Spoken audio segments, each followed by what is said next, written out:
LCP Assemblée nationale et MAF Assurance présentent, avec le soutien de l'ADEME, Transportez-moi.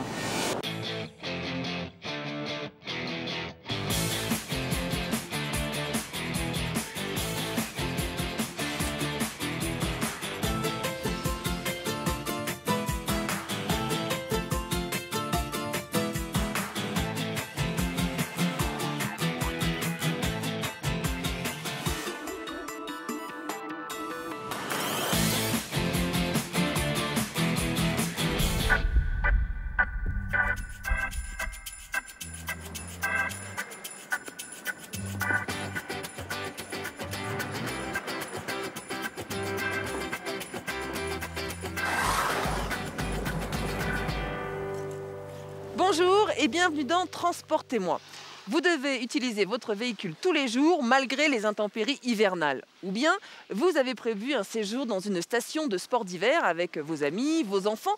Mais comment circuler en toutes circonstances, qu'il pleuve, qu'il vente, qu'il neige ou qu'il glace? Eh bien, une solution, restez avec nous jusqu'à la fin de ce numéro. Nous sommes à Val Thorens, 2300 mètres d'altitude, c'est la plus haute station de ski d'Europe, neige assurée pendant toute la saison. Tout de suite, sommaire. Chaque hiver, plus d'1 million de tonnes sont épandues sur les routes de France. Le sel est encore la solution la plus efficace pour fondre la glace ou la neige, mais c'est aussi une source de pollution. Comment limiter son impact sur l'environnement? Quelles sont les techniques alternatives? En route pour le déneigement du futur. 4 roues motrices, anti-patinage, correcteurs de trajectoire et autres systèmes d'assistance à la conduite, les constructeurs rivalisent d'innovation pour proposer des véhicules capables de circuler par tous les temps, ou presque. Découvrez ces technologies au service de la sécurité. Un avion peut-il voler quelles que soient les conditions météo?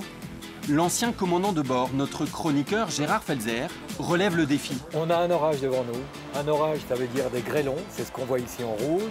Il faut à tout prix éviter cette zone orageuse.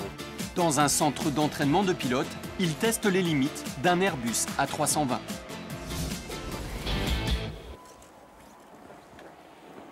Val Thorens, en Savoie, est une station dite semi-piétonne et blanche. Les véhicules ne sont autorisés à y circuler que pour des arrêts minutes, livraison de marchandises, dépôts ou récupération de bagages, mais doivent en toute autre circonstance stationner à l'extérieur. Du coup, les opérations de déneigement sont limitées au strict nécessaire. Par exemple, pas d'épandage de sel sur les routes, simplement de gravier pour limiter les risques de glissade. Une mesure qui est bien loin de se généraliser chaque année en France. En fonction de la rudesse des hivers, on épand sur les routes entre 750 000 kg et 1,5 million de tonnes de sel. Un salage qui a un coût financier et un impact environnemental très important. Quelles sont les conséquences néfastes du salage? Quelles sont les solutions alternatives? Regardez, c'est bon, on peut y aller.